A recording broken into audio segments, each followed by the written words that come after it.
So hi everybody, welcome back. I have not filmed in a while, but I've actually attained my aPHR credential.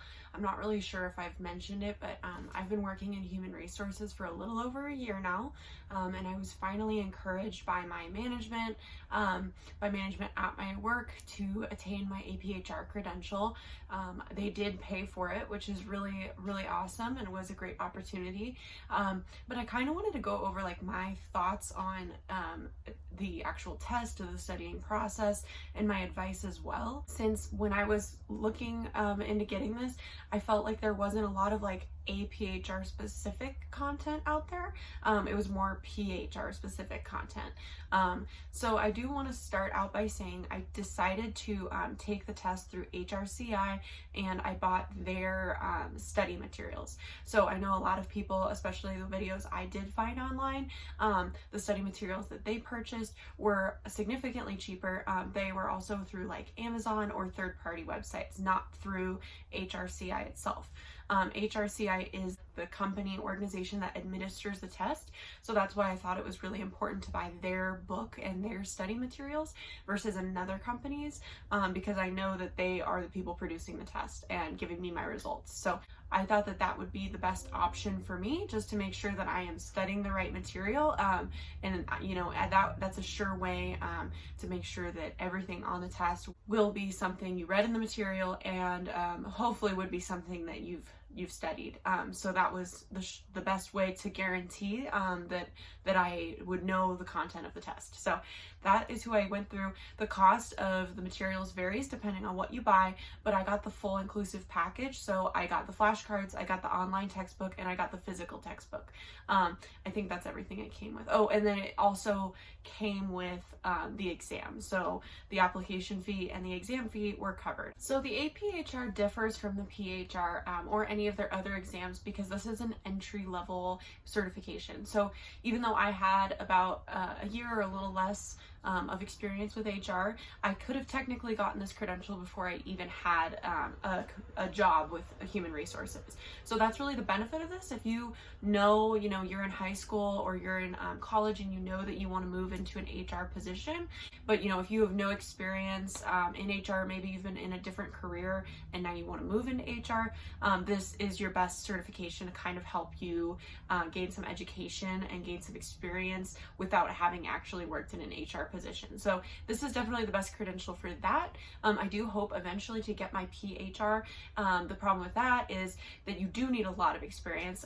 So for example, right now I have my undergraduate degree. So with an undergraduate degree, you need 2 years of work experience. If I had a master's degree, I would need 1 year experience in HR. And then it just kind of changes depending on what your education level is and what your experience level is. And you can find all those, I think it's like a table that they post on the HRCI website just to let you know when you're eligible.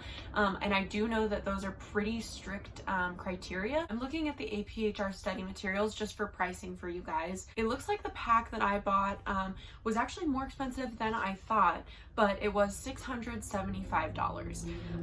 I will note that I think I've looked into the PHR, and if you qualify for the PHR, this would definitely help prepare you for that test in a lot of ways, but it is slightly cheaper. And slightly cheaper is relative. So it's slightly cheaper, but what I've noticed is that you don't get as many practice exams with the PHR package that HRCP offers. And HRCP is just the prep course materials for HRCI. HRCI produces the exams. So that's the difference between them. I was kind of confused about that when I started as well. But this one includes the exam voucher. It includes a bunch of pre-tests, flashcards, online textbook, physical textbook. I am a physical textbook person. I just need to have it in front of me and be able to write on the paper and make notes. And but if you want the online textbook version, you can pick and choose. I'm just on my iPad, but you can pick and choose what kind of package you want. So if you just want to buy the online textbook in the exam, you can do that.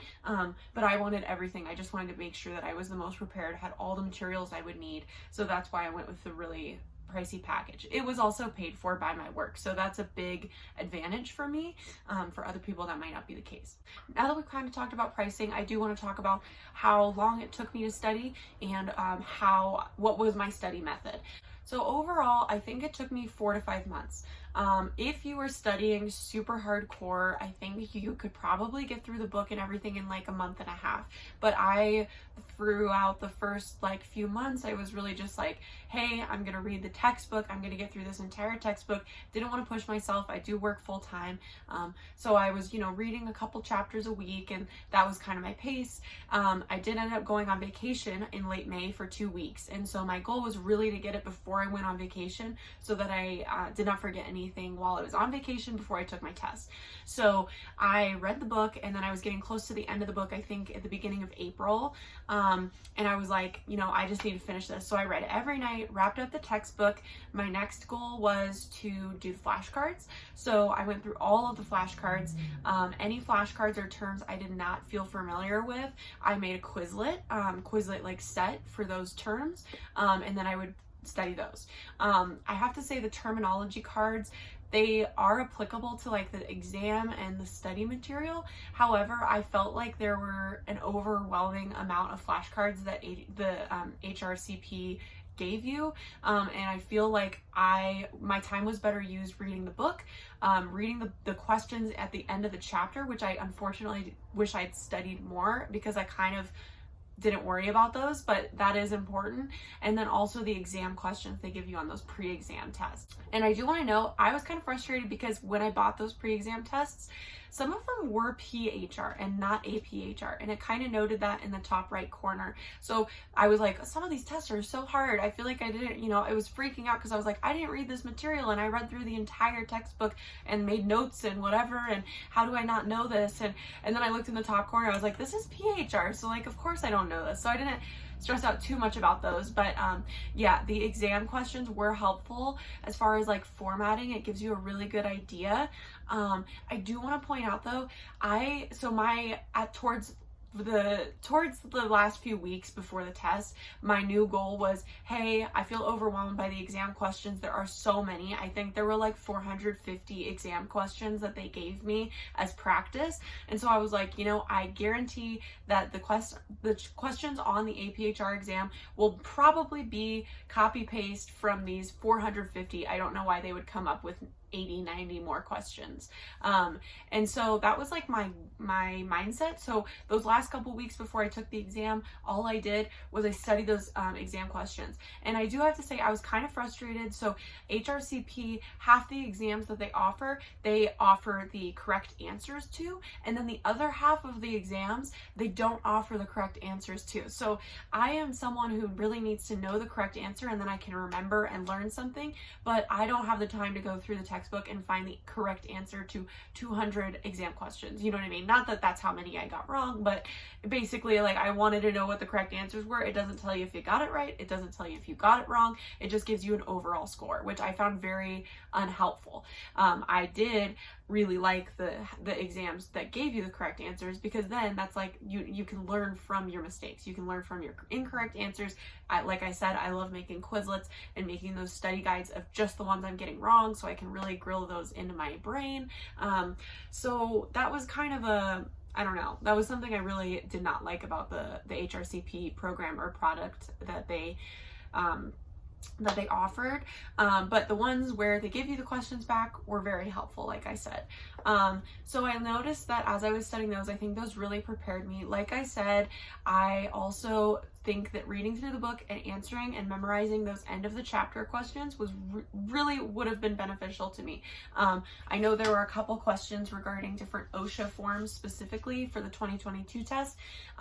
They had come up in the end of the chapter as like, Form 300, Form 301, like how often should these be turned in, like that kind of thing. It only came up once in the book.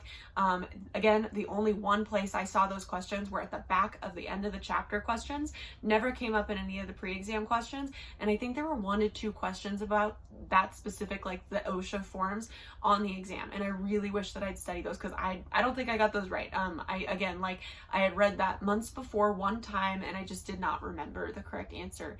It wasn't where my focus focus was. So I definitely recommend that if you're preparing to take the test, especially in 2022, to kind of go over those questions, because I think 2 to 3 of the exam questions were in there and I remembered that, but I did not remember what the correct answer was because I did not memorize it. So overall, just to recap, I do recommend reading through the entire textbook. I do recommend doing the end of the chapter questions, making them into flashcards and studying those. I also would recommend studying the exam questions because the formatting is very similar, although I will say not a single question was copy and paste on the aPHR exam from any of those 450 questions that I studied, which I was kind of frustrated about, but some of them were very similar, some of them were flipped backwards. I'd probably say about 10 of the questions were very similar to those pre-exam questions that HRCI provided. And then I do want to just recap too. So the terminology and the flashcards that they provide, I found helpful, and I feel like it gave me a lot more background on terms that I'd maybe read past and didn't really think about. So I feel like as far as background knowledge, that really helped me. And they just give you so many terms. I was really pressuring myself to, like, I should learn every term. I want to know everything. I want to pass this test. Don't put that much pressure on yourself. I think for some of them are very self-explanatory if you've worked in HR. So a lot of them, are a breeze and you can just skip through. But some of the other ones, I would say learn it, but don't force yourself to memorize all, 500 flashcards. It's not as important, in my opinion, as those exam questions that they give you or those end of the chapter questions that they give you. And the end of the chapter questions, I think they really help guide with the terms, because a lot of those questions will use the terms that you'll see on the test or be asked about on the test. I did pass. I think the aPHR exam has about an 80-85% passing rate. I was really nervous. Going through those exam questions and not getting the answers back, like those tests I would get like 70s on, and then the ones I got my answers back on, I was getting 100% on those. So I kind of had to just make the jump. I was like, unless I go through the textbook, like I said, and find the correct answers to these 200 questions, which would probably take me another month or so because I'd have to reread the book basically. I was like, I think I'm as ready as I'm going to be. HRCI does also offer, they say there's 5 units, and they say what percentage of the test questions are which unit. So I think compliance and risk management and employee labor relations, those are the top 2 categories where they ask the most questions. And I think compensation and benefits is the lowest category. So you can kind of gauge based on that too. So I kind of weighted my averages of my pre-exam scores just to see what I would really score on the test. I think to pass the test, you have to get over 70%, but not quite sure. Just check on their website for that information. As I mentioned, I did pass the test on my first try. I was very thankful. I remember I started the test and I was like, I'm going to fail this. I literally felt that way because I had studied so hard, and I'm not a great test taker, but I'd studied super hard. As mentioned, I used all of the equipment that they'd given me, and I still had not seen any of these questions before, or if I had, they weren't the ones I studied because they weren't on the pre-exam questions that I'd bought. So it was a little bit of a struggle for me, but I feel like I studied enough where I had enough of the background to answer those questions logically. Something I will say that frustrates me about their exam questions is they will have 2 answers, or definitely 1 answer, but usually 2 answers that are incorrect, especially if you worked in HR, they're incorrect. But then they'll have 2 questions or 2 answers that are extremely similar and they both sound correct. So that was a little tough for me because I couldn't just use my best reasoning skills from my experience in HR. I had to really know what the answer was that they were looking for. Same goes for those 200 questions that they did not give me the correct answer to. It was very frustrating because obviously there was 1 correct answer, but they were so similar that I couldn't make a logical decision about it without knowing the correct answer. Or I could make a logical decision, but I couldn't know it was the correct answer because they were so similar and they both seemed logical, if that makes sense. So those were my overall thoughts on the exam. I am really happy that I got the credential, and I do plan on getting the PHR credential. I think that the aPHR very much prepared me for the PHR. I do plan on taking that once I've been in HR for 2 years, so I still have about 9 to 10 months before I hit that mark. And again, they do come out with new material every year, so I don't want to buy the PHR book until 2023 because I'm not even able to take it in 2022, just in case they add anything. I know HR is constantly changing, so I do think buying the textbook for the year you'll be taking the exam is very important. Please leave any comments if you have any questions about the aPHR. Like I said, I did just take it in, I think it was early May of 2022. I'm not sure when you're watching this video. I, of course, can't speak to like the exam questions. Truthfully, I don't even remember all of them, but I remember the general ideas of the questions. Like, I remember I should have known more about OSHA forms because I think there were like 2 questions on OSHA forms, and so stuff like that I can definitely help with if you're planning on taking this test this year, or probably a little bit even next year. Some of those questions will probably be similar. Something I did want to add too that I found out is the aPHR, they actually throw in, I think it's around 8 questions that are not counted towards your final score. You don't know which questions these are, but they actually are asking people just for the test for next year, and kind of gauging what they should ask for the future exam. So that also kind of throws you because you're like, oh my God, I'm gonna fail this because I've never seen these 8 questions. But you're like, oh, I also have to remember that 8 of these questions weren't even maybe in my textbook or weren't in my study guide, because aPHR is just kind of gauging if they should ask these questions in the future next year. So that's kind of my thoughts. I do think it's a helpful credential to get. It depends on where you're working. Where I work, we do really value the HRCI credentials or the SHRM credentials, because it just shows that you do have that background knowledge and that you're wanting to better yourself in your HR career. Please let me know if you have any questions. I'm more than willing to give you guys my advice and my thoughts on the exam. Again, I can't speak to the PHR because I have not taken that yet. I do not qualify for it yet. But I really did enjoy studying for this. It really helped give me more background to my job in a way that I found very beneficial to me and my career. So yeah, I hope you guys enjoyed the video. Thanks for watching. Bye.